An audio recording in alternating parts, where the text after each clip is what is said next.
Matric आरो higher secondary आनजाद होनो गोनां फरायसाफोरखौ बेसेन गोसा बिबुंथिजों थुलुंगाखां होदों साबसिन फोरोंगिरि बान्था मोननाय बिनोद सरगियारिया।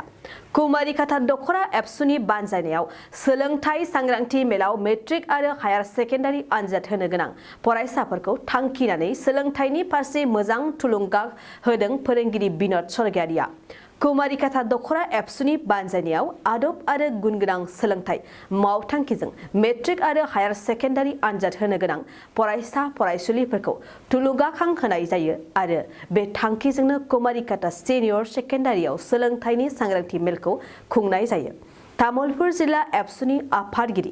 बानेश्वर नार्जारिया मेलनि थांखिखौ गिबि बेखेवनानै होनाय सांग्रांथि मेलावनो भारत सरकारनिफ्राय साबसिन फोरोंगिरि बान्था मोननो हानाय बिनोद सरगियारिया गोबां फरायसाफोरनि गेजेराव गावनि बेसेन गोसा बिबुंथिखौ लाखियो। मख'नो गोनांदि तामुलपुर कन्फिडेन्ट एकाडेमिनि मेनेजिं डाइरेक्टर मदद ब्रह्म, बाक्सा जिल्ला एबसुनि लोगो आफादगिरि फुकन बर', कुमारिकाटा सिनियर सेकेन्डारिनि गोरायुं बिबारा रानी नार्जारी, कुमारिकाटा इउएन एकाडेमिनि मासिगिरि बलराम ब्रह्ममोनहा बाहागो लानायाव समाव फोरोंगिरि बिनोद सरगियारिया फरायसाफोरनि सिगाङाव गावनि बेसेन गोसा बिबुंथियाव मा बुंदों फै मिथिना लानि। मेट्रिक आरो हाई सेकेन्डारिनि फाइनाल आनजादा नै सफैथारबाय दा बेबादि बुब्लियाव आं अनजालि फरायसाफोरनिसिम फंनैसो सुबुरुन होनो नागिरो। बे जाबाय दा माने जोङो बाखि समा जि थांबाय जा जोङो मास मोनसे बा देर माससो जि समखिनि दोङो बेखिनिखौ जोङो बिराद माने मोजाङै मेनटेन खालामना सोलिनांगोन आरो हायोबाथ' जोङो गिदिर अलपमान रुटिन मथे सालायनो नागिरबा मोजां, माने टाइमफोरा वेस्टेज जाया, समा ओरैनो थांगारा। बे मेनेजमेन्ट अफ टाइमनि बाथ्रा। आरो बिनि अनगायैबो खोथाया जाबाय दा जुदि हरखाबनो जुदि रुटिन एबा जिथु डेलि लाइफ बेखौ जुदि मेनटेन खालामनो हायाबा अन्तत नों जाय समखौ बांसिन मोजां मोनो फरायनो थाखाय, what is the best time to you to read आरो नोङो बोले फुं समखौ फरायनो बिराद मोजां मोनबा बेखौनो एसे मोजाङै बाहायसिनदो आरो बोले नों हराव फरायनो मोजां मोनोबा नों बे समखौनो फरायनो बांसिनै बाहायदों आरो दा बेखायनो जोङो दासान्दि जोङो गुबुन बाथ्रा खौरांफोरखौ गासैखौबो गारजोबनानै जोङो दा फरायनाय बिजाबनि बाथ्राफोरनि फारसे जों कनसेन्ट्रेसन होनांगोन, भाबिनांगोन। जाबायदि सात्ता नों अध्या नों टपाव माने दा टप हिसायाव थानांगोन आरो बिनिफ्राय बारा समबो गैला नालाय दा जोङो बांसिन रिभाइसखौ खालामनो थाखाय नाजानांगोन। रिभाइसआ बिराद दरकार। आरो बेनिफ्राय नांगौ रिड लेस थिंक माच राइट एगेन एन्ड एगेन होनना बुंदों। नोङो माने जा फरायखो बिनि सायाव एसे गोथौयै साननांगोन आरो बिखौ खनले लिरनांगोन। हायोबाथ' माने मा होनदों गांसे बिजाबखौ नोङो 100 बार गाहाम फरायनायबा मोजां आरो फरायबाय थानांगौ बेबायदिनो आरो बेबायदिनो जोङो माबा आवगायलांनांगोन। आरो एसे मोनसे खोथायाबो बेनो जे आनजादनि खाथिसिन समाव जोङो एसे जोंनि सोलेर एबा मोदोमखौबो बाहाय जोथोन लाखिनांगौ आरो खायसे फरायसाफोरा सिगांगो मानि मोजाङै फराया आरो आनजादनि समाव बांद्राय फरायनानै माब्लाबा सोलेरा नोरजियाबो जानो हागौ। बेखायनो जोङो टाइम मथे जानांगोन, टाइम मथे फरायनांगोन। थारमाने जोंनि देहानि फारसेबो जों एसे नोजोरखौ होनांगोन आरो मानोना जोंनि जिउनि रंगिना संगिना सिमांफोरा जोंनि मोदोमनि सायावनो सोनारो आरो दा बेबादिनो जोङो रिभाइस खालामनांगोन। आरो दाबो माबा माने माखौबा बुजि मोनाखैबा जोंनि सारफोरनियाव थांनानै खर' गंग्लायनानै बेखौ सोंनानै लानांगोन। आरो बिनिफ्राय लिरनाया गोबां जानांगोन। आरो बिनिफ्राय जायफोरा बांसिन नाम्बार मोननो लुगैयो बिसोरथ' जिमान हागौ गोजाम पेपारफोरखौ लानानै एन्सार होनो नाजानांगोन। आरो बिनिफ्राय बे सोंनायनि फिननायखौ लिरनायनि उनाव सारफोरखौ आगो खनसे नायनो होनांगोन आरो खारन जोङो जेरैबायदि फिननायखौ होयो बियो डिस्टिंसन मार्क मोननो थाखाय जखानि डिस्टिंसन मार्कनि जखानिबो जायाबो जानो हागौ, स्टेटनि मार्कनि जखानिबो जायाबो जानो हागौ। ओंखायनो सोरबाफोरा जुदि नटफोर जुदि बानायबा जेबायदि मेट्रिक हाई सेकेन्डारि नटफोर बानायबा बे नटफोरखौ जोंनि एक्सपार्ट एबा सारफोरनियाव थांनानै दिन्थिनांगौ बे नटआ माने मा होनो डिस्टिंसन मोननो हाथावना जादोंना जायाखै। आरो मेन खोथाया जाबाय जे रिजाल्ट मोजां खालामनाय खोथाया जाबाय एक्सुवेलि आन्डारस्टेन्डिं एकदम बुजि मोननो नाजाथारनांगोन आरो बे पेरड लार्निं बिदि जानाय नङा जे माने हाथ्राबाथ' मुखास्थ' खालामनांगोन नाथाय मुखास्थ' खालामनाय बुस्थुआ कमन गैलियाबो जानो हागौ दाबो जों ओरैबायदि फरायनांगोन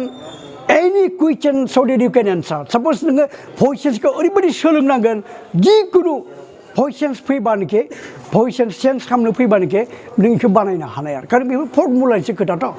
दा बेखायनो जोङो बेबादि जों गावबा गावखौनो दाना लानांगोन जाहाथे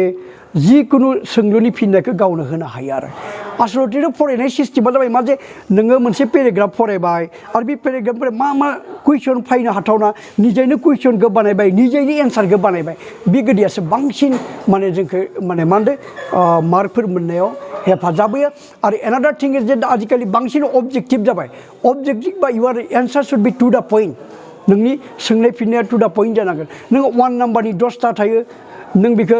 मोनसे सोदोबावनो नोङो बेखौ एन्सार होनो हायो दा इयुनाव टाइम मेनेजमेन्ट नोङो जायफोरा लेटार मोननो लुगैदों बा डिस्टिंक्सन माने मोननो लुगैदों 1 मार्कनिखौ नों टाइम मेनेजमेन्टआव मा जागोन 1 मार्कनि 10ताखौ नों खै मिनिटाव फोजोबगोन नों 10ता दोङो बेखौ माने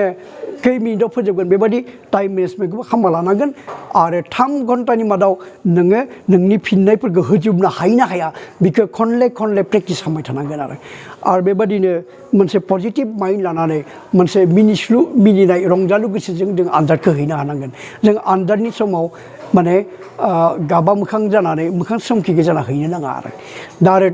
गिनो नाङा आरो गिबाथाय गोबां खोथाखौनो जों बावगालाङो ओंखायनो माने आनजादनि थोलियाव माने 10-15 मिनिट सिगाङावनो सहैनांगौ मा बेसाद नांगौ गासैखौबो लिस्ट खालामनानै सिगांगो खालिनो पुरा थिग खालामना लानांगौ आरो कलम एबा देन्थाफोरखौ गोदानखौ लांनानै आनजाद थिलियाव लिरनो नाङा बिखौ न' सिगां लिरग्रो नङाबा बिखौ स्पिडाव लिरनो हानाय नङा लिमिन्दार जानाय नङा आरो बिनिफ्राय बेबादिनो मा होनो सोंनायनि जा फिननायफोरखौ जोङो मोजाङै होनो थाखाय नाजा आरो हानायमानि एन्सारफोरखौ गारबोनाङा हानायखिनिखौ सिगां लिरग्रोब ओमफ्राय हायिखौ उनाव नाजा किसुमाना हायिखौनो सिगाङाव नाजाग्रोयिखौ बाय नाजाग्रोयो बे जानाय नङा आरो जिमानाखौ स्पिडाव लिरनो थाखाय नाजा आरो जाहाथे स्पिडाव लिरबाबो जाहाथे नोंनि हांखोखौ सिनाय मोनो दा खायसेनि हांखोआ दावस्राय आथिं गोदैब्लाबो माने सिनाय मोननाय हिसाबै लिरनांगोन सिनाय मोनाबा माने आनजादनि बोहिफोरखौ नायग्राफोरा माने एसे बोराबनो ओंखारो गतिके जि लिरो जाहाथे माने मा होनदों सिनाय मोनो बेखौ माने सिनाय मोनजासे लिरनांगौ आरो बिनिफ्राय जे खायसेया माने बोहिफोरखौ सोरनिबा बिमा बिफानि थांगोन गोदो एकदम खेन्थे खोथिया फोनाय बायदि बिदि खेन्थे लिरनाङा एसे गोजानाव लिर आरो बिनिफ्राय नाम्बार होनो बरियाके जायगा दोन खायसे फरायसाखौ जों नाम्बार होनोबो जायगा गैया खालामना दोनो दा बेखौनो सिखोन साखोन ए थिं अफ बिउटि इज जय फरिबार होनना बुंनाय बायदि जि लिरो नों समायनायै लिरनानै फै आरो बिनिफ्राय किसुमान फरायसाफोर दङ जे आं 40निल' एन्सार होनो हायो गतिके माने हाखु दाखुनो 40नि एन्सार होनानै ओंखारबोयो बे नङा आसलथे नों जुदि नुबाय जे आं माने माखो राइट सिन होनना नुबाय आं 50निल' जुदि एन्सार खालामनो हायोबा जायफोरा मिडियाम स्टुडेन्ट नों ओरैबायदि साननांगोन बे 3 घन्टानि गेजेराव आं बे 50नि एन्सारखौ लिरगोन आरो समखौ पुरा बाहायनानै बेखिनिखौ बिराद मोजाङै लिरना फैगोन अब्ला नों 50 लिरदोंबा 50निबो माने 50 नाम्बारखौबो मोननो हायो आरो गतिके जियानो जाया माने हानायफोराव एकदम पुरा सिगांनिफ्रायनो एन्सारखौ होबोनांगौ बाख्ला होननाङा आरो हायिफोरखौथ' उपाय गैया जायफोरा मिडियाम स्टुडेन्ट बियो हानायखौल' लिरग्रोनांगोन उनाव हायिफोरखौ एसे नाजानायबाबो लिरना फैनांगोन आरो जियानो जाया मानो दिनैनि बे माने जागासिनो दङ बे अनजालि फरायसाफोरखौ जायफोरा मेट्रिक आरो हायार सेकेन्डारि होगोन बयनिसिमबो आंनि गोसो गोरबोनिफ्राय माने आनान गसाइनि सेराव माने आरज गाबबाय थाबाय जाहाथे नोंसोरनि आनजादफ्रा मोजां जाथों आरो बेबादिनो नोंसोरनि इयुना जोंखोल जाथों बेखिनिखौ बुंनानै फोजोबबाय नोंथाङा सानाय सुनाय बेरामनि जेंनायाव गोग्लैदों नामा जुदि नोंथाङा सानाय सुनाय दंब्ला जिंगासिनांगौ गैया चिरां जिल्लानि बेंटल गेट साफागुरियाव दायो एसआइ निउर' थेरापि सेन्टार दंसै बे थेरापि सेन्टाराव नोंथाङा गोरलैयैनो देहानि सानाय सुनायखौ फाहामथाय लानो हागोन बे आथिं सानायानो जाग्रोदों ओमफ्राय जानाया एसे सिगांनिफ्रायनो जाखादों ओमफ्राय बिदिनो गुबुन मुलि जाबाबायदों ओमफ्राय हामाखै दिनैनि ट्रिटमेन्टआ नङा आङो एसे मोजां मोनसिनबाय जेरै सिं सानाय आफादावरि सानाय मोदोम जरा सानाय आइजोफोरनि जेंना खर' सानाय बायदि बेरामखौ फाहामनाय जायो लोगोसेयैनो बे सेन्टाराव थानानै फाहामथाय लानो हानायनिबो सुबिदा खालामदों। नोंथांमोनहा ASI निउर'थेरापि सेन्टाराव फाहामथाय लानो गोसो दंब्ला नैबे मबाइल नम्बर 7620160459 नङाब्ला 9476 977 956 आव थोंजों सुलाद लानो हागोन।